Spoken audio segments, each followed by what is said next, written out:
or other Indian literature, right?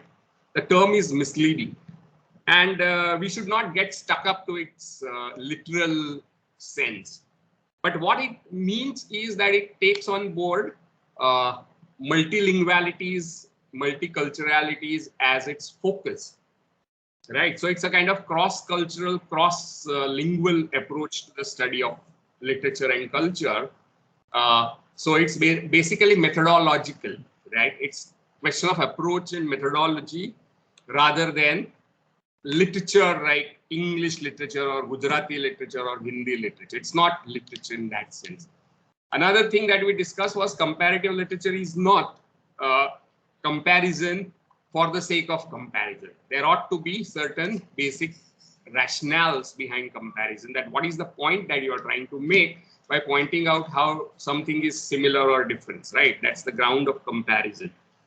Then we also pointed out that ranking something is not a very important way any longer in terms of comparison. You don't compare in order to show how something is superior to something else, right? So basically, comparative literature has to be understood as a cross-cultural, cross-lingual, historical study of literature. And what it does is what national literatures or single language literatures does not do, that is recognize the significance of multilingualities, multiculturalities in the study of literature. So even cultural studies does not foreground the question of bilingualism or multilingualism, right? It often separates, it becomes very anglophone. So comparative literature highlights this multilinguality, multiculturality. And then we discussed the disciplinary history, how it began in Germany and how it began with the idea of Weltliteratur by Goethe. Then we looked at the contemporary issues and challenges before comparative literature in form of Haun Saussy report and in terms of digital humanities, and how Todd Pressner talks about some of the key areas of intersection between comparative literature and digital humanities. He talks about things like comparative media studies, comparative data studies, and the questions of authorship as three important points of intersection between digital humanities and comparative literature. Haun Saussy talks about disciplinary issues before comparative literature and the problems that it faces. And then we started looking at some of the important points of focus, methodological tools, you can say, in the study of literature, comparative literature. And we looked at interliterariness as a notion which displaces the idea of influence, right? It replaces the idea of influence with interliterariness. And we looked at idea of thematology and imageology as well, where how do you go about looking at the themes? So in spite of similarities of themes, you know that themes are embedded in their cultural historical context, and themes are not secondary to study of literature, but in fact, they play an important role in structuring literary texts, right? And how they also athematize other themes. So when you select, when you talk about love and there is all war going on around you and you're only talking of love, you have selected to keep the idea of violence and war out, right? So that is another important idea that we studied. Then we looked at the idea of world literature that has become prominent in past 30 years. And we looked at Durison's idea of world literature. We looked at Damrosch's idea of world literature. We also looked at idea of world literature given by Franco Moretti and the idea of distant reading in Todd Pressner's essay as well as in Sandra Berman's essay on world literature as well. And now there are two important ideas left, right? One is interartistic comparison, which means that comparative literature, especially began by comparing or emphasizing the role of comparing a literary text with some other art form like dance or music or painting or films, right? And this comparative literature was doing even before cultural studies started doing that, right? So in many ways, many of the ideas of comparative literature were taken over by national literatures and including Anglophone literatures. So most of the theory that you study is non-English and it's in translation usually. And culture studies looks at not merely literary, but also other forms of study of other forms of artistic expression. But this was done by comparative literature even before then English studies started doing it. So before it started in English, comparative literature was looking at how poetry and painting and dance can relate to one another. And that is what we mean by interartistic comparisons, right? So theories of Roman Jakobson's theories of translation, then Lau Kun's, the sculptor that was studied by Lessing, became extremely influential, right? It went back to classical roots and started looking at multiple forms of art, not limiting itself to literature.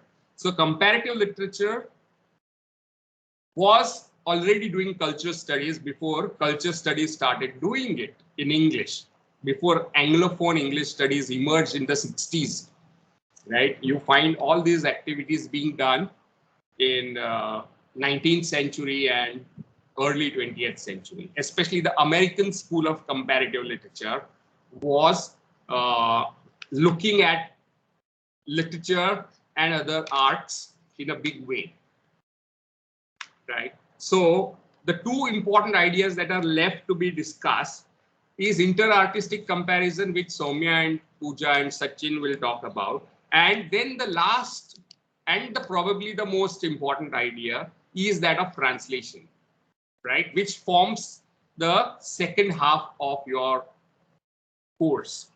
So we have got 2 units discussing the question of comparison at translation at length. Now you cannot talk about translations, or you can, without comparing it to the original, right? So studying translation invariably involves comparisons of all kinds. That's why translation studies, as it is used in study of literature, falls under comparative literature. But translation studies as a discipline is not limited to comparative literature, because it also studies things like linguistics, all forms of discourse analysis, artificial intelligence, corpus linguistics. It takes on board questions of legal translations. It takes on board questions of advertisements, subtitling, dubbing, and so on and so forth. Right. So translation studies has become a larger field of studies, and it is no longer a branch of comparative literature. But as we are students primarily of literature, we will be studying comparative literature as a branch of, we will be studying translation literature as a branch of comparative literature, right? So this is the kind of overview of what we have done and what we are going to do next. Anything that you want to say about this?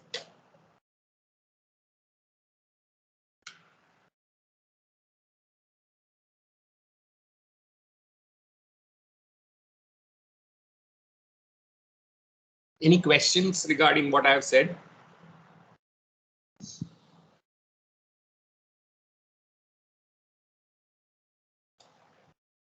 Okay, so if you don't have any questions, then let's go over to Soumya and Pooja. Good morning, sir. You'll have to be a bit louder, Pooja.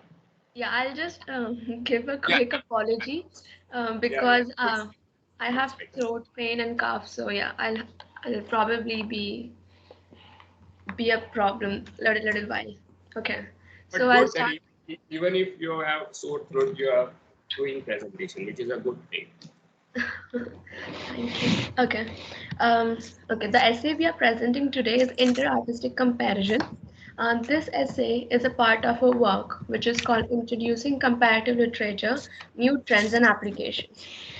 They start the essay by laying out some foundation points, that is, that the origin of art lies in the Aristotelian principle of mimesis, and that the human nature is fundamentally mimetic. Generally, all the arts considered imitative and the object of imitation is always the same, that is human and natural reality. But is studying interartistic essential to comparative literature was the question which was raised, and the answer is yes. It is essential because since all the arts imitate reality, each art imitates in different ways. And this divergence in artistic means is the reason why interartistic studies is essential to comparative literature. And also, reflection on the nature of imitation allows us to understand how objective of comparative literature is not just studying comparative literature in different languages, but also comparing different arts or understanding arts in different media or how they are portrayed in different artistic ways. So there was this another principle of Aristotle which was discussed, which is catharsis. Now, this is a psychological phenomenon which describes the emotion that the artwork provokes in the receptor. In 1719, the Abbe du Bois, in his critical reflections on poetry and painting, claimed that the greatest value of poetry and painting lay in their capacity to imitate interesting objects, and that the poems and pictures can only be evaluated in terms of the extent to which they impress us or affect us as the receptors. So now why do we compare them? So the above mentioned reflections are actually a part of aesthetics. And since they are abstract, it is quite difficult to deal with the issues of techniques, procedures, and resources of each art. Imitation of arts have the same ground, however, the means which they use to portray their product or like to the means which they use to carry out this imitation is actually specific to each and different. So therefore, comparison actually becomes necessary and is an absolute necessary tool for understanding the mimetic impulse, urges of varieties of artistic expression. In more contemporary terminology, we could say that these varieties correspond to different languages. And by languages over here, they actually meant Saussure work in semiology and Charles Sanders Peirce semiotics. Charles Sanders Peirce actually made a distinction between three types of sign, which is icon, index, and symbol. And he also pointed out in different ways these each of these is used in imitating reality in different forms of art. So even I did not have much idea about icon, index, and symbol. So I will just quickly explain what it is. So icon is basically a physical resemblance of what is actually being represented. So for example, if we see a tree, and now the best example for an icon would be a photo. So when you take a photo of the tree, the photo actually is a representation of what is actually being represented, and that is the tree. So you would have a very similar physical resemblance. Coming to index, index is actually a connection between a signifier and signified, which we studied in structuralism. Index is a sign that shows evidence of a concept or object being represented. So, for example, if smoke, so smoke is actually an index of fire. Dark clouds is actually an indication of rains. So this is an index.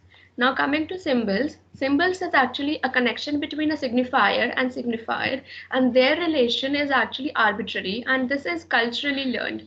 So examples for this could be language, traffic signal, flags, which we have to consciously learn culturally. So this was just like a very short overview of what they are.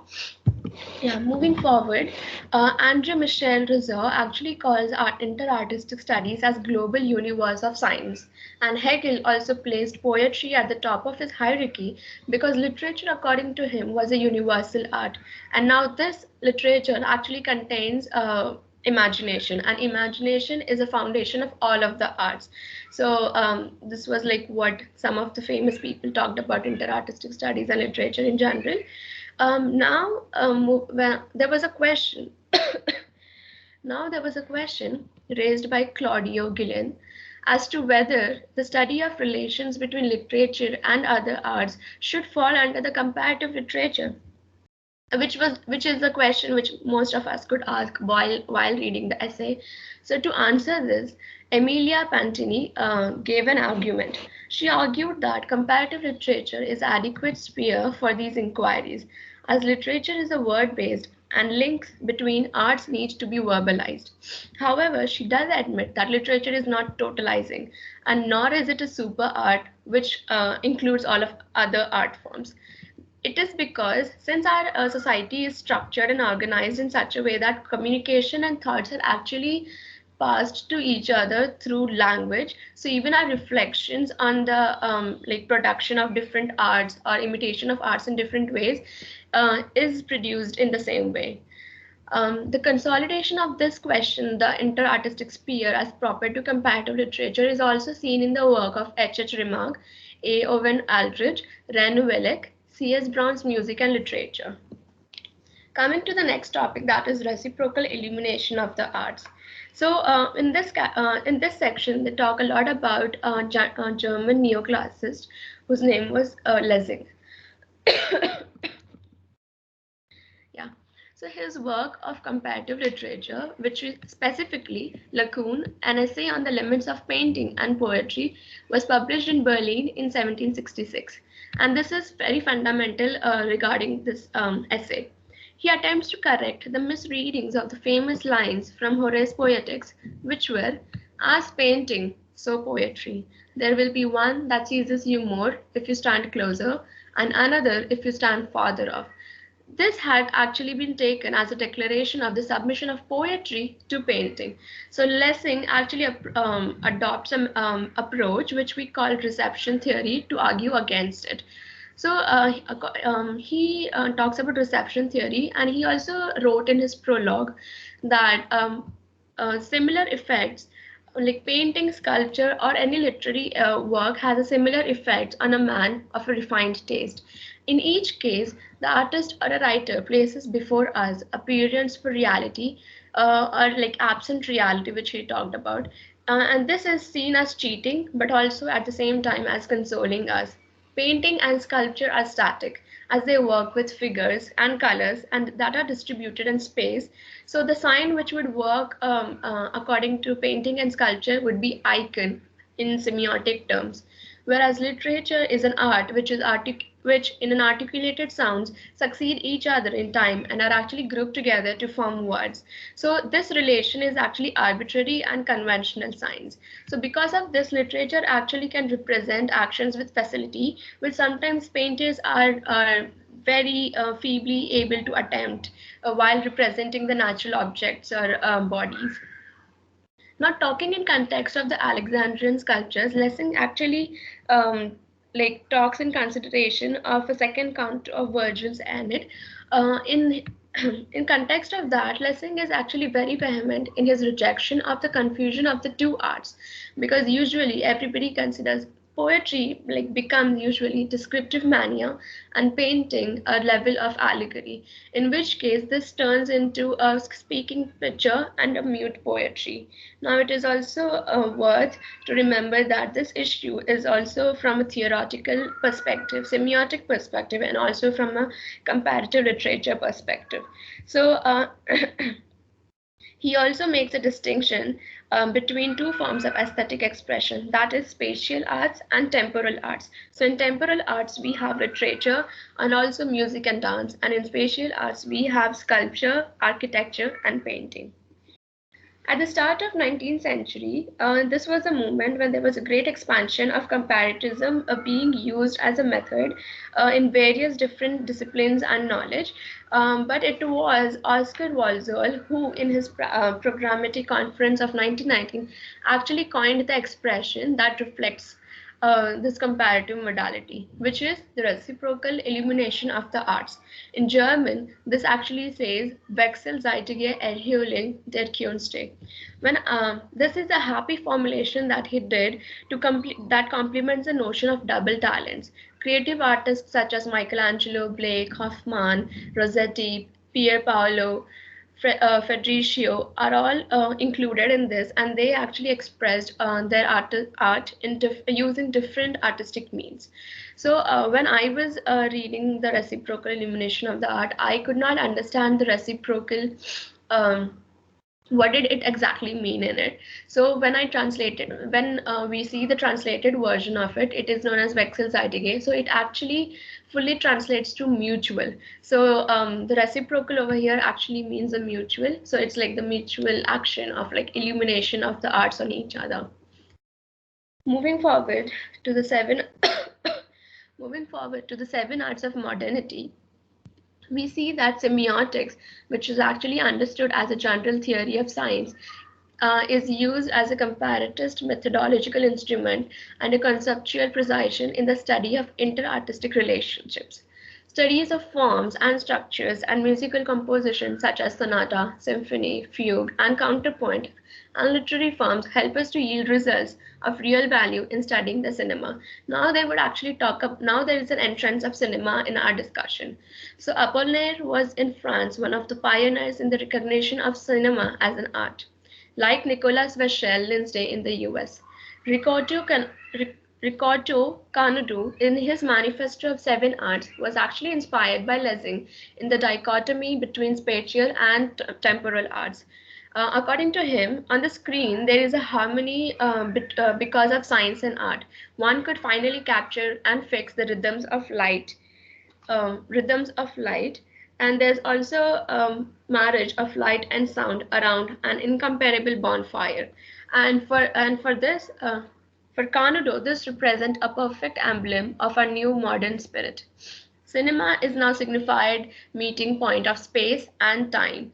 So it possesses a powerful plastic and descriptive dimension, which allows and has an integration of pictorial, sculpture, and architectural elements. It also has an immense narrative potential, just like a novel or a drama, and also has a capacity to incorporate music and dance. So, in general, cinema is considered as a modern art which enriches itself at the cost of six other arts. In 1971, the filmmaker Luciano Visconti premiered his Morte e Venezia, that is Death in Venice, based on Thomas Mann's novella.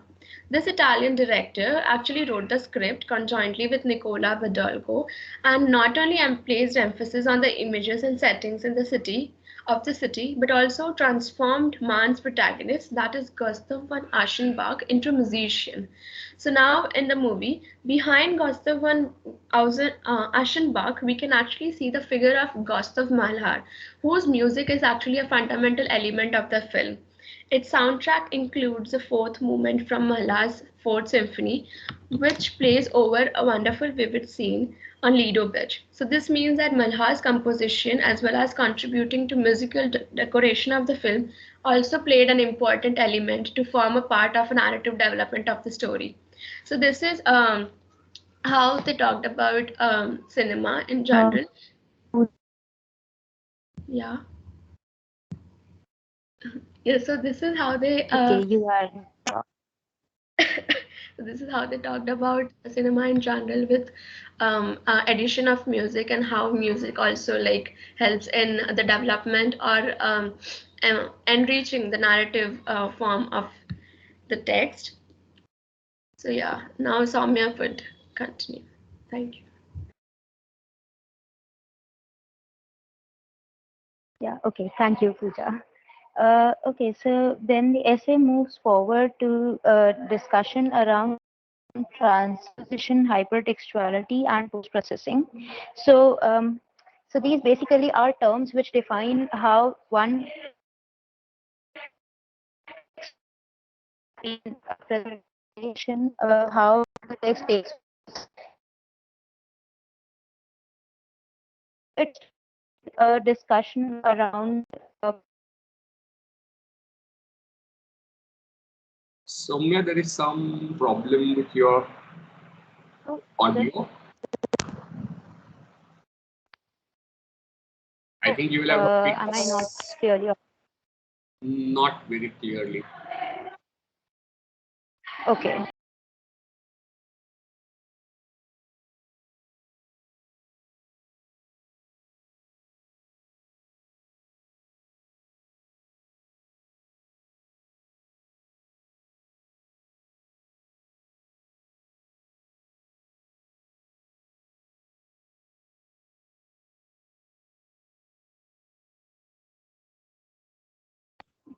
Sir, can you hear me now? Yeah, now it's better.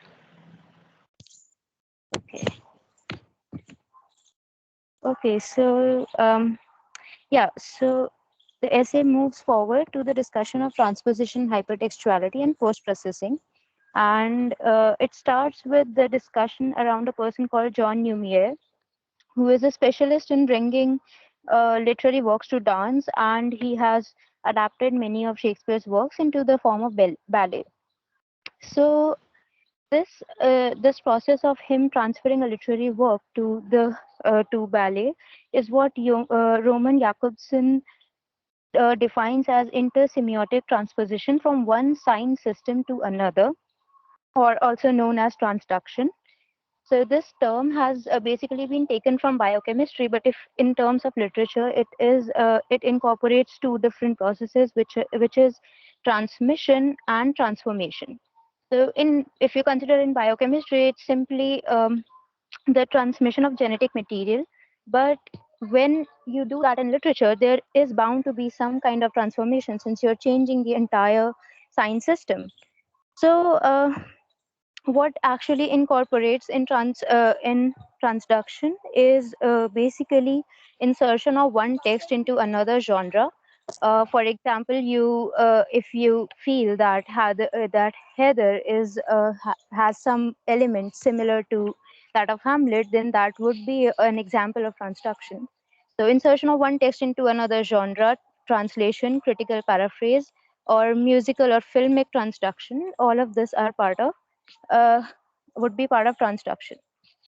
Then we move on to a discussion around hypertextuality, which is basically one text deriving from another.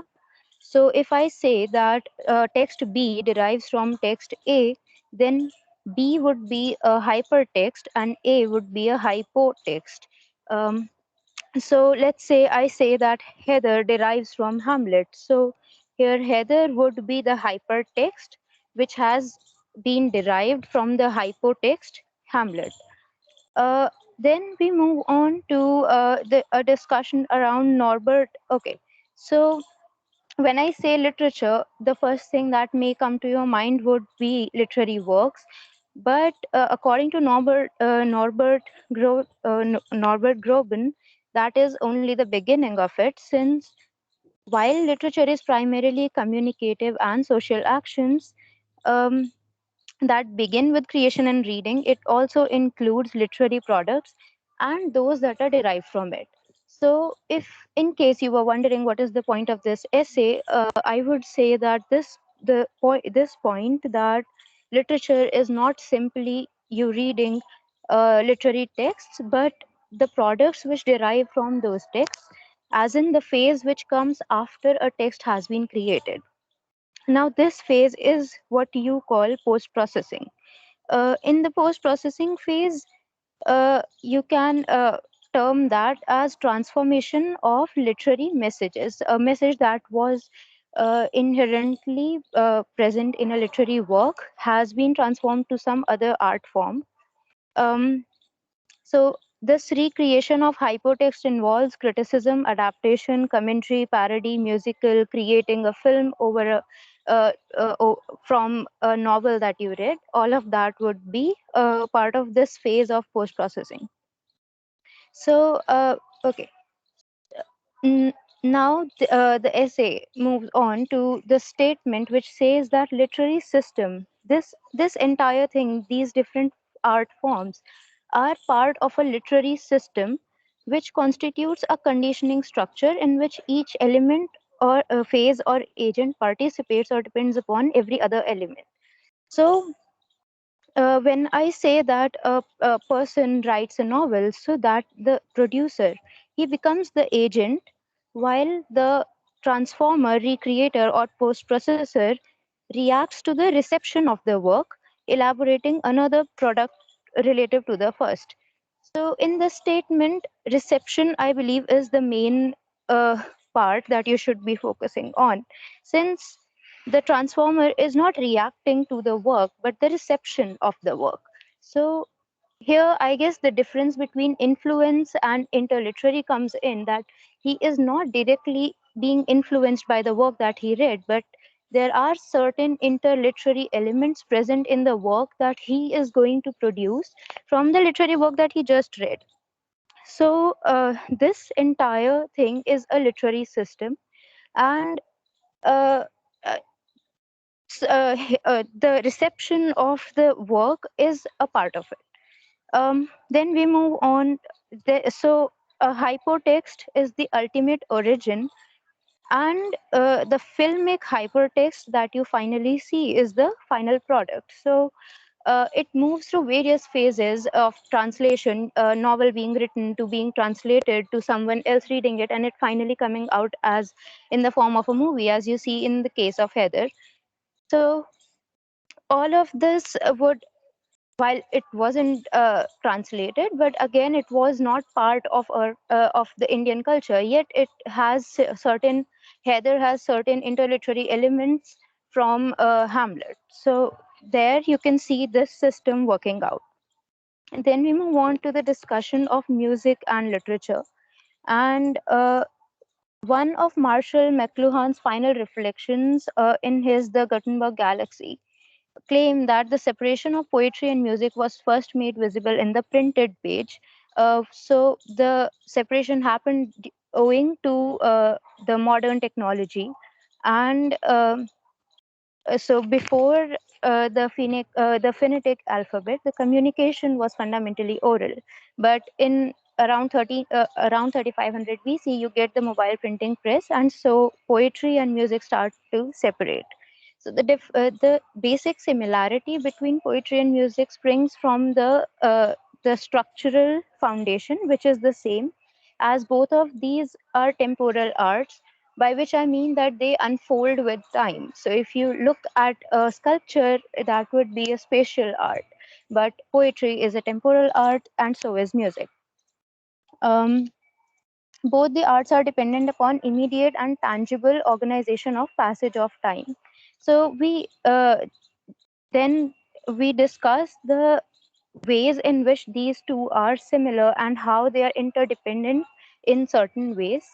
If you consider a linguistic basis of the same, then you have Nicholas Rouet's book on language, music, and poetry, who says that this um, the so uh, okay, just a second.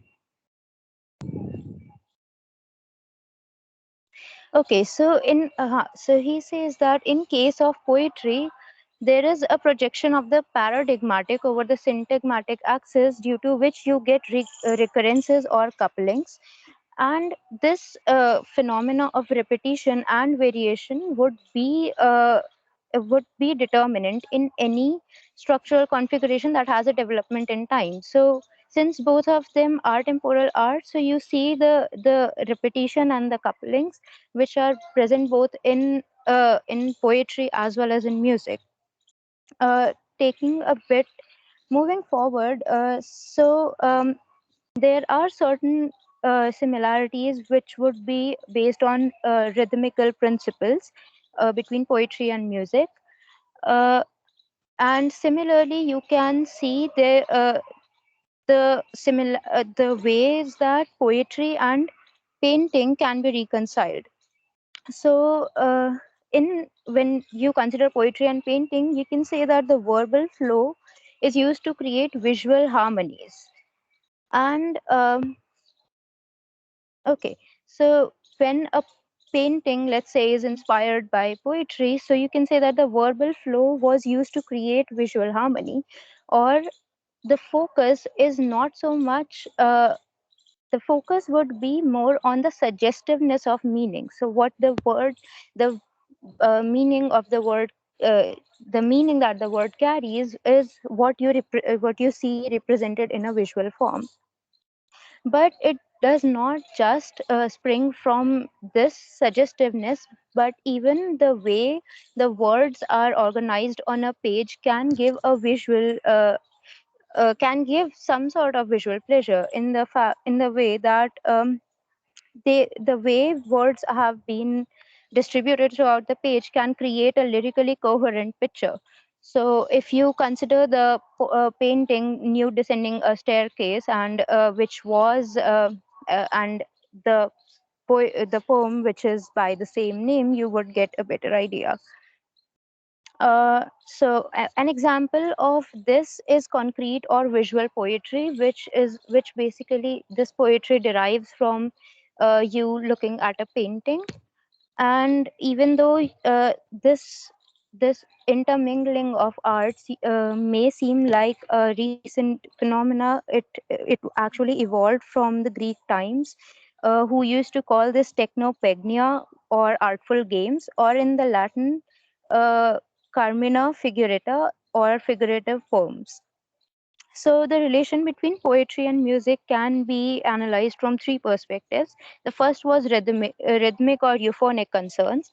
The second is the structure, and third is meaning of poetic and musical signs and words.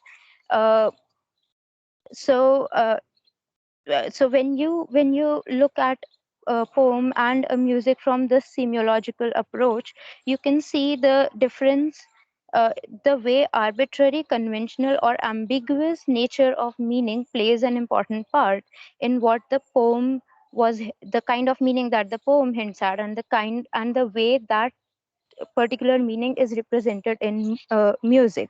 So the difference signified and signifier comes in that in a poem, what a word signifies, and the same word, the same lyrics in the music, with music, can generate a different meaning.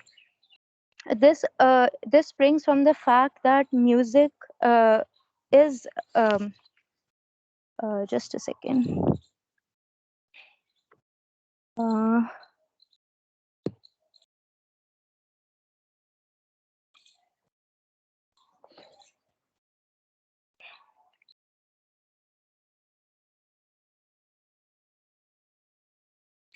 Okay, yeah. So, yeah, as Ero Taristi points out, that music is a language without a signified, which does not restrict its reception, but in a way it enhances the same by the fact that it creates an emotional response, which so every listener has a different way of receiving the same words, the same lyrics that are being sung.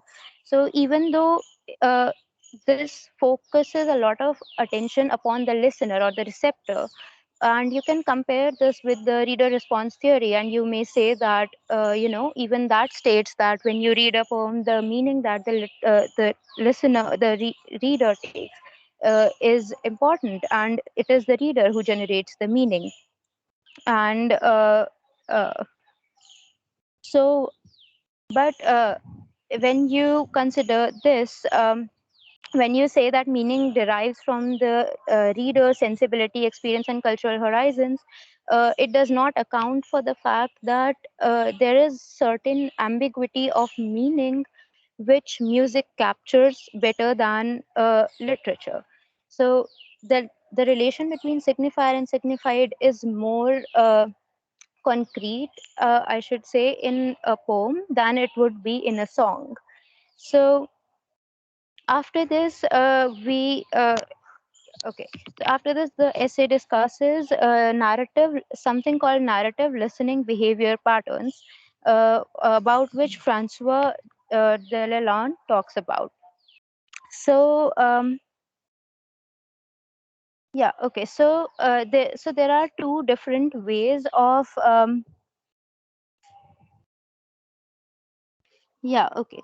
So there are if we talk about a musical tale, so there are two reasons why we can do so. One is the similarity based on syntactic and temporal dimension, and the other is the fact that it is the listener who who constructs a narrative development from the musical product. So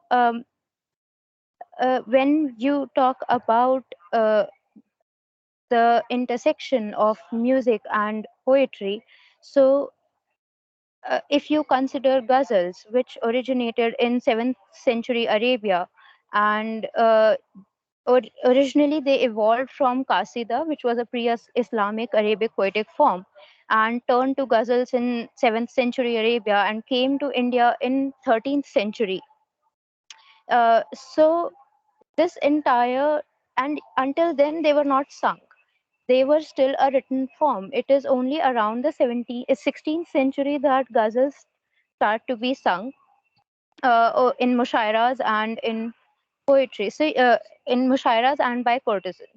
So you can see how the the um, the intersection of poetry and music occurs at a point where the technology comes in, and as the essay moves forward, it says that the most genuine link between music and poetry is at the origin of lyric.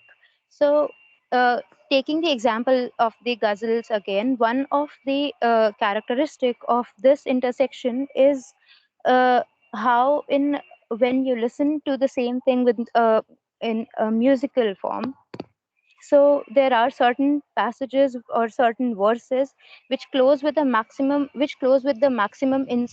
intensity. uh, so if a song or a ghazal is closing at a, an intensity at a point where the same thing approaches a literary climax, that is uh, an effect that is given while the transformation happens. So if I say that, let's consider this uh, to give you an example.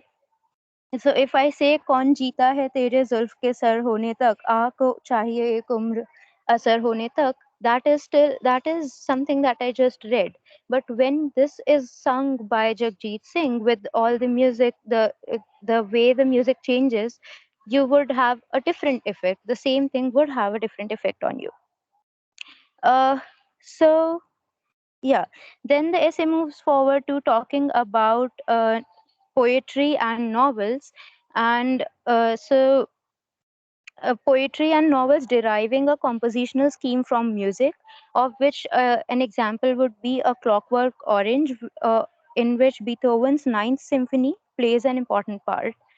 Um, Moving forward to the last part of this section is international modernism, which says that so the novels of international modernism have music at their heart. An example of which is a novel called Point Counterpoint, which is structured around musical form, and there is a duality of passion and reason, as well as body and spirit in this novel, which is entirely structured around music. So this kind of duality between passion and reason, uh, and this kind of duality between these opposites is something that D.H. Lawrence talks about when when he expresses his liking for the fact that he likes to harmoniously reconcile these opposites. So the harmony comes in from the fact that this novel is actually based structured around music. So yeah, the section finally ends with a quote from Walter Pater, which says that all art constantly aspires towards the condition of music. So yeah, that was it. Sachin would continue. Sir, Sachin is not over here. Can you just give me 1 minute?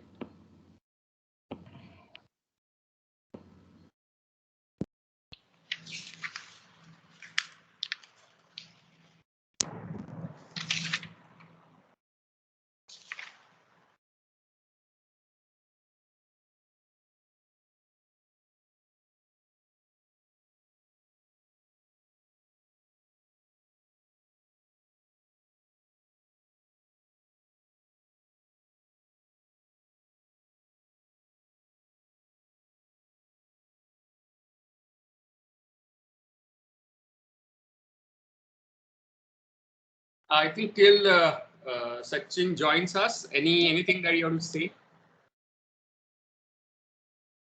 Any observations to make about this?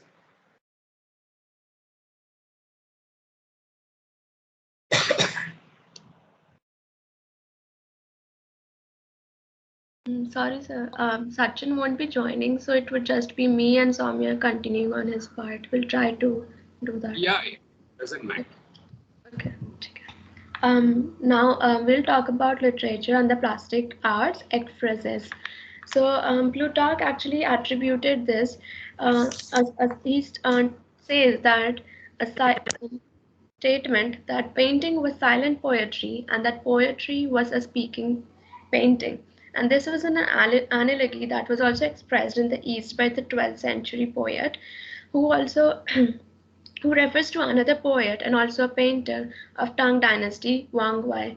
Now even he claimed that there is a poetry in his painting and painting in his poetry.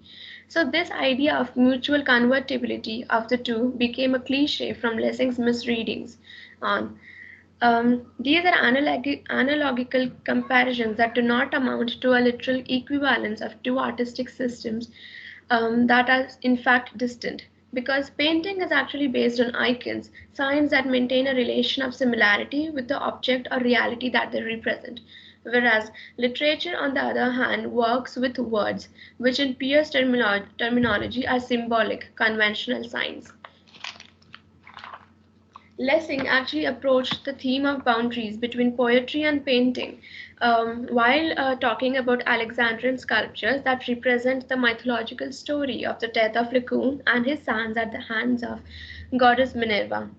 Given that this episode is actually described in the second canto of Virgil's Aeneid, the German philosopher actually proposes three possible options that could have happened. The first is the sculptor's figures were actually inspired by the poet. The Virgil the second is the Virgil was inspired by a figurative rendering of a scene. And finally, that the poet and the sculptures were inspired by the same classical sources. However, these options actually raise a central issue, which actually comes in consideration when the transductions happen between a plastic art and a literary creation. And the problem is ekphrasis. Now, what is ekphrasis? Ekphrasis is actually a figure that is comparable to hypotopsis and understood as a vivid and intense description that attempts to make a material reality visible through words. So, in a very general sense, it is actually a using of a detailed description of a visual art as a literary device.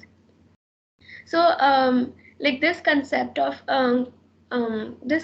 actually implies a certain inferiority of literature with respect to plastic arts, as images and literature, its signs are artificial and conventional, as opposed to natural icons with which the painter describes reality. However, by the 18th century, the meaning of the term ekphrasis underwent a significant restriction, coming to designate a description in a literary text of a plastic work of art, whether this was sculpture, architecture, a drawing, or a painting. So it was all mostly the problem was with its terminology. The good example of ekphrasis can be Rainer Maria Rilke's poem Archaic Torso of Apollo. We can also talk about inverse ekphrasis, which actually means literary work or fragment which is transduced in the form of a painting or a sculpture. The examples of the more examples of ekphrasis can be John Keats' famous poem Ode to a Grecian Urn, William Carlos Williams' Pictures from Bruegel, and a Hispanic context, the botanist Con Lazos de Vincent van Gogh. Now, a modern example of inverse ekphrasis is a cinematic version of Walt Whitman's descriptive New York poetry, which is the 1920 film Manhattan. Um, like following the concept of ekphrasis, Michel Richter speaks of a double mimesis, in the way in which an ekphrastic text represents in words a plastic representation. So this was about ekphrasis in general. Then we come to images of Don Quixote. I hope I'm pronouncing it right. In the text of images of Don Quixote, you mostly have discussions about how and how much was it um, taken in how much people or filmmakers, artists were influenced by it and used it and reproduced it in different form of arts. The story of Don Quixote was actually also entrusted William Shakespeare, who with John Fletcher wrote the History of Cardenio, and this was played twice in English court. And there were also ballet forms which were influenced by this. There was also music which had taken on the figure of Don Quixote, and which would mention here the symphonic poem Don Quixote, pre-made by Richard Strauss. Then we have a poem by Manuel de Falla, El Relatable de Meso Pedro. So all of these examples serve as a basis of long career of Don Quixote on the stage. Then we also have illustrations which accompany the successive editions of El Quixote. The first that appeared was in German edition of the work in Frankfurt in 1648, and then these illustrated editions are not only were in the German, but were also but were but also had part in Persian editions. These illustrated editions are only one of the many streams that make up the flood of iconographic images based on El Kyoto, which also include the paintings and drawings.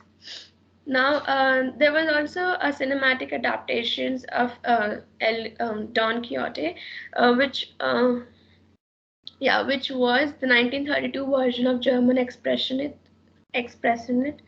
George Wilhelm Pabst, that of Raphael Gill in 1948, that of in 1957. So there have been successful cinematic adaptations of this movie too. So this was about images of Don Quixote. Now Soumya would talk about pre-cinema and Shakespeare in general. Okay, so in uh, in 1981, Diane Schaff studied the techniques of portrait, picture, still life, and landscape, which were actually used by Cervantes, who she defines as the painter of Don Quixote. So instead of the writer, she defines Cervantes as the painter. So, what we're actually focusing at is the tendency of Don Quixote to, um, uh, to inspire the visual images in your head. And she describes a serpentine ekphrastic tendency, um, which which she terms as pictorial writing techniques, and this pictorial writing techniques would lead to a lot of impressionist, expressionist, and surrealist works.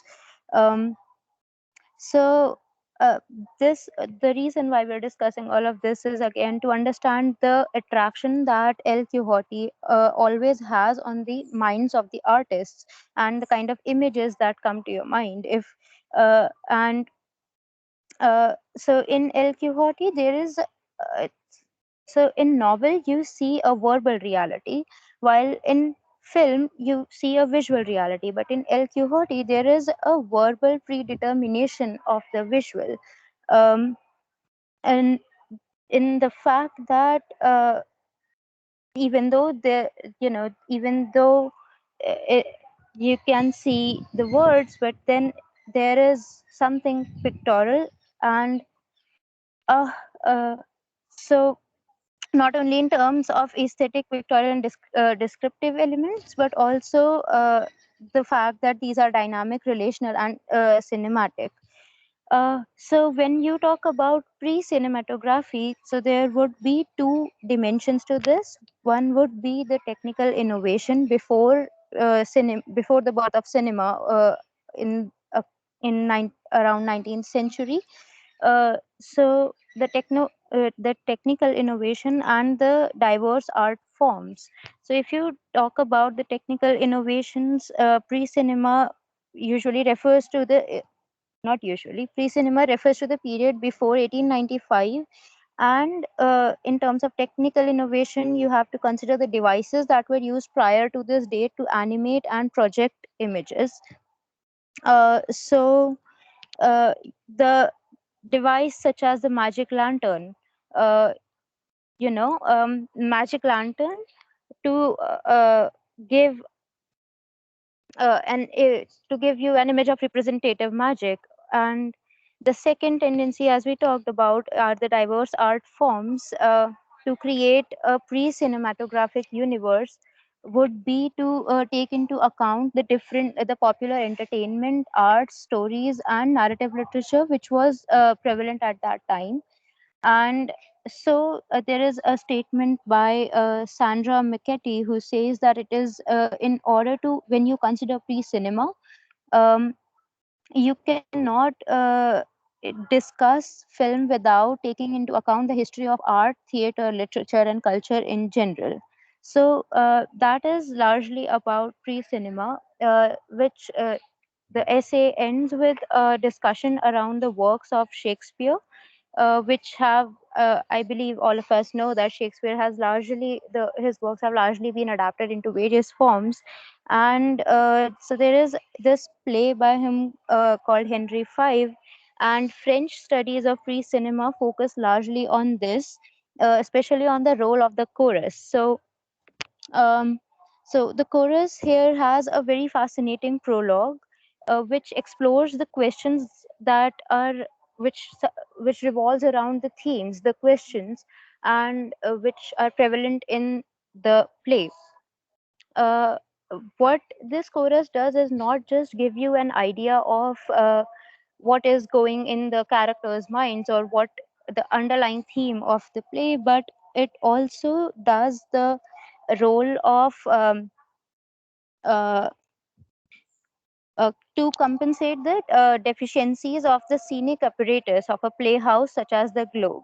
So largely, if you consider these various elements in Shakespeare, then it is not merely about the fact how, you cannot simply take that play and convert it into a movie, but the fact that the chorus, what it does, and all of these elements become an important part of the transformation process and how you represent them while you see them in a movie like, let's say, Heather. So I would like to end the discussion around the essay by saying that there is the statement that says that this is a literary system, and all the literary system does not merely focus on the works which are read and created, but as Sir said too, that it involves uh, other products as well, which are created after a literary work is made. And I largely do agree with this, since while you may say that once something is written, it is there, you cannot change it, so why study the rest? But I would say that while it may not change what has already been written, but the forms in to study the various forms in which it has been adapted gives you an idea of how it has been received.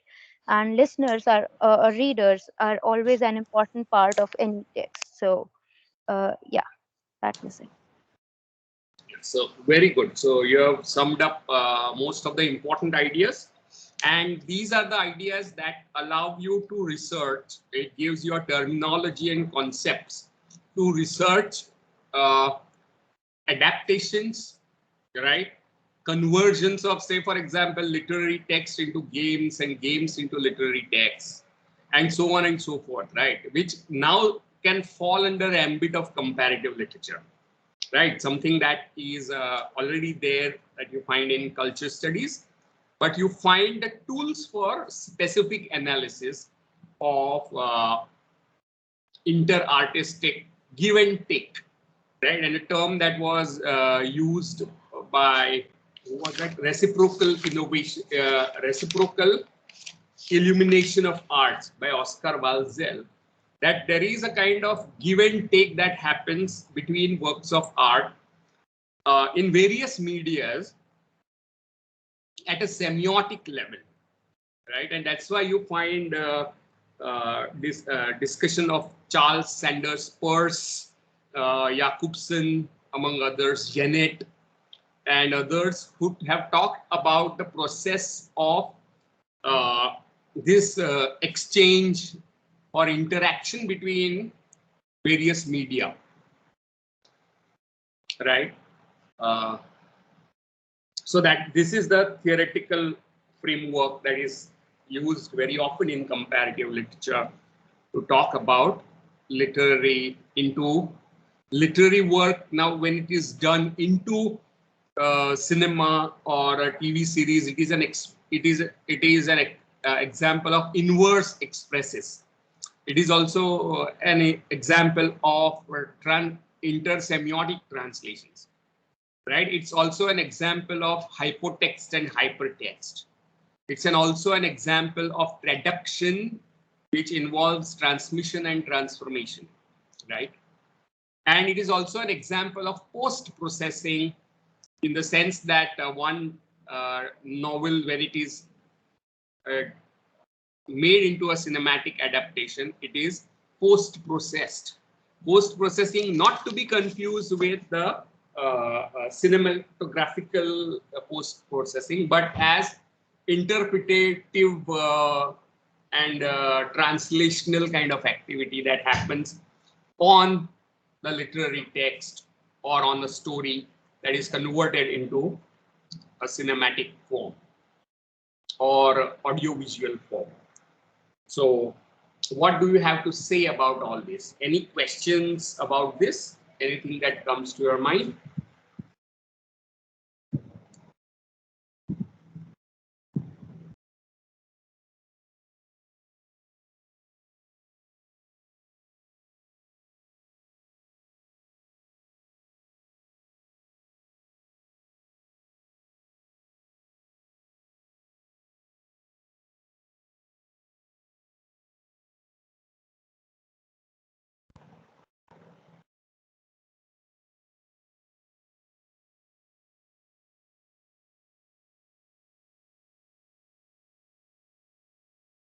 Any questions, queries, anything to say, observations? What do you think about? So in comparative literature, we have looked at these important tools for comparative studies, right? So all this can be helpful for you if you want to do your research where involving text, literary text, and maybe OTT series or a video game based on a literary text, or literary text that is based on a game, and so on and so forth, right? Or you want to take up question of how music and literature interact, or how paintings and literary texts interact. So if you want to do all these kind of projects, then these are the tools that will help you to conceptualize this kind of give and take between various media and various art forms. So this is the kind of conceptual tools that are required if you want to do research on any of similar areas. And as Soumya really, probably for the first time, brought in Ghalib's musical compositions rendered by Jagjit Singh, and as they are read on a printed page, right, or where they are performed by a poet in a mushaira, have these three different experiential, what should I say? Three different experiences, right, to be described in phenomenological terms very often. And all these three forms are kind of interartistic mutual illumination of various practices. So, and next time when you read Ghalib, you can hear Jagjit Singh's words at the back, as it happens in my case very often, because I have watched the series and the compositions. Or when I read Kabir, then it comes to my mind various great singers like Kumar Gandharva and Abida Parveen and others who have sung Kabir, right? So all that becomes one in my own subjectivity. And when you read a novel, then very often it can be colored by the film that you have seen, or your film experience of watching the film can be colored by your experience of novel, right? So all these questions that may be interesting to you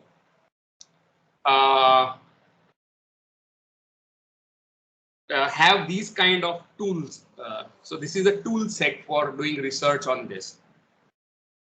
So how many of you found this interesting, and how many of you feel that this is a kind of something that is useful in your own research interests?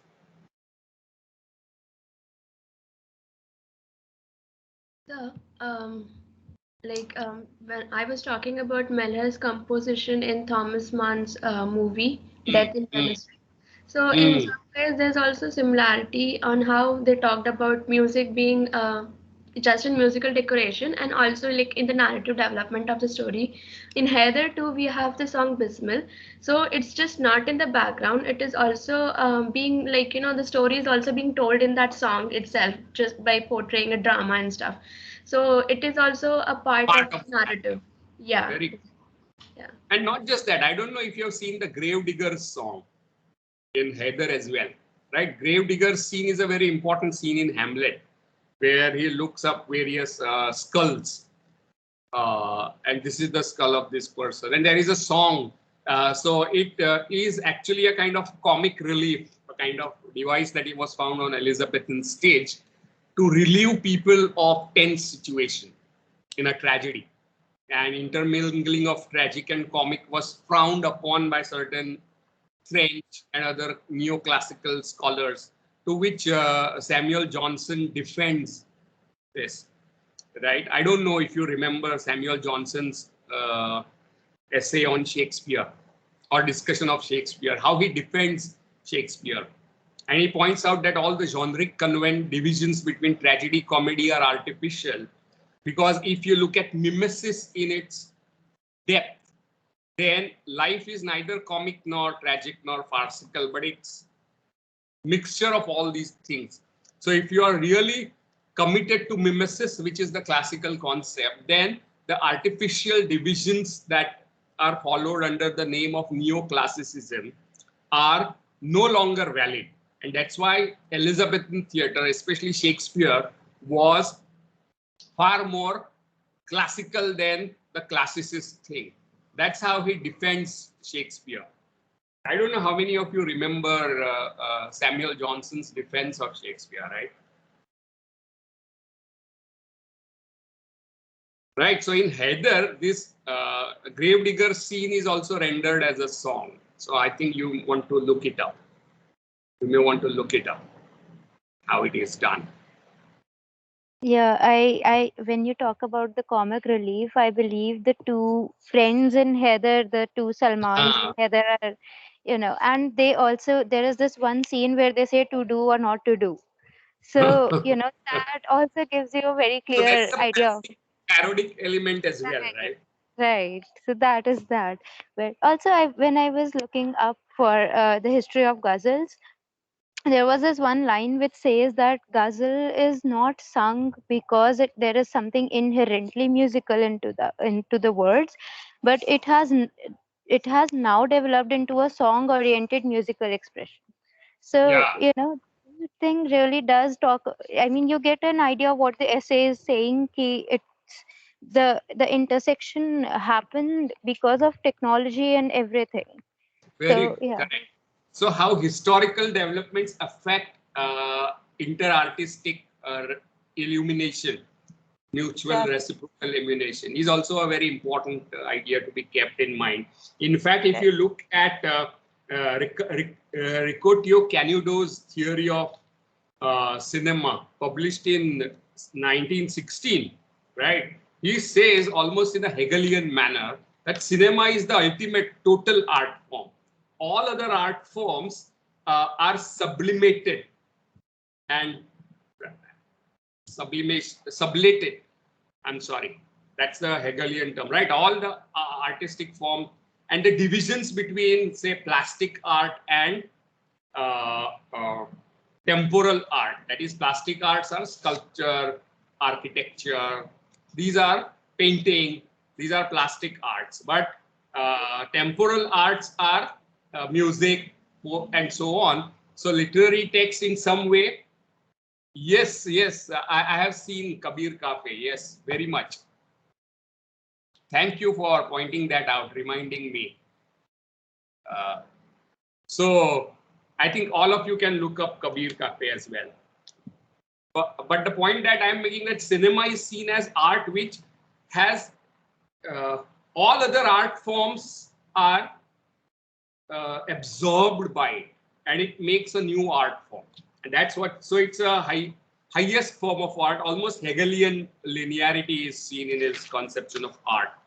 Right. So how cinema was theorized as a great form of art in the beginning of 20th century onwards is also a very important point. And how today cinema is almost dead. Can you say? Some people say that it is all taken over by VFX and superheroes and animated stuff, where there is cinema is dead. It's all spectacle now. That's what some people say.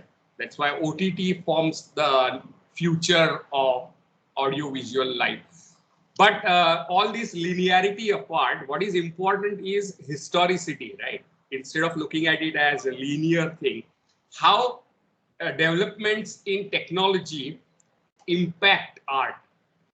And I'm reminded of a discussion that we had in semester 6 for those who are doing BA with me. Right, we were discussing realism and how invention of photography played an important role in theorization and conceptualization of realism in 19th century. Right, so you can see how invention in one domain affects poetics in other domain. Right, so I think these are very important issues. So how is comic book versions of something work, for example? And we will study all this in greater detail when we start thinking of all these as translational phenomena or translations, especially in André Lefebvre's essay of Mother Courage and Her Cucumbers. His theory of translation as a kind of refraction, right, will help us to look at, expand our understanding of interartistic comparison as well. Anything you have to say about this? So what Pankaj was saying about Kabir Cafe is a contemporary rendering of Kabir, right? 15th century, 16th century Indian poet. So how it is used in contemporary OTT cinematic or new media world is also a good research question. How is Bhakti used in new media? And for that, if you look at the last section of this essay, it talks about the afterlife of the images of Don Quixote, right? How novelists and painters and people who wrote ballets on Don Quixote later on. So that is afterlife of Don Quixote, right? As an expression, as an example of reverse or inverse expresses. Expresses yani painting ke upar based poem can be an example of expresses. I don't know if you've read any expressistic poem in your syllabus. Has anyone read? Yes, Pooja, which was that?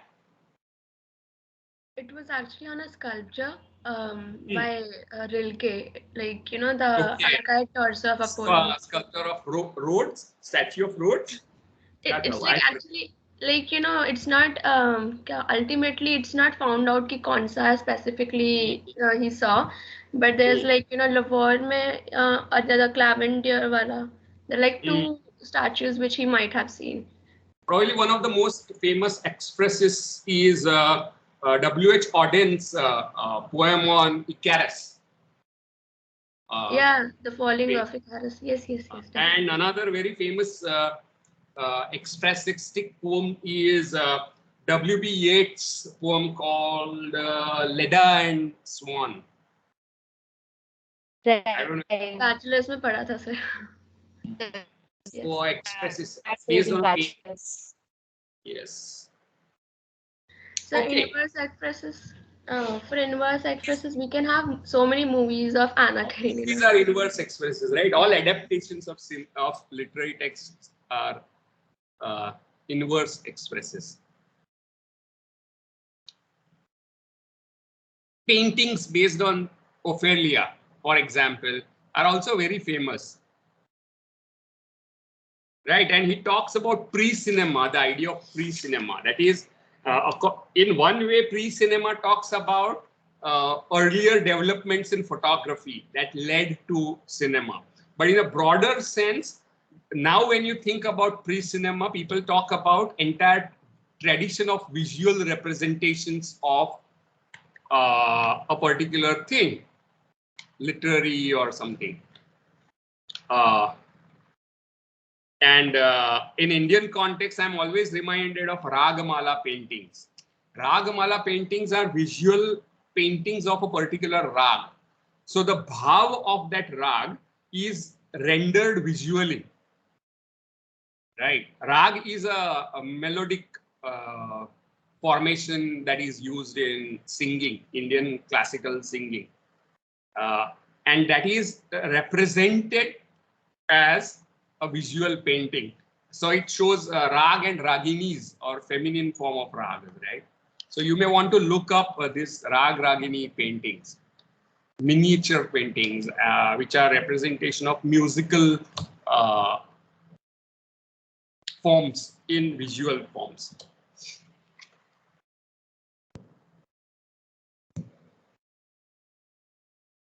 So I think we are running out of time. Any question? Anything that you have to say?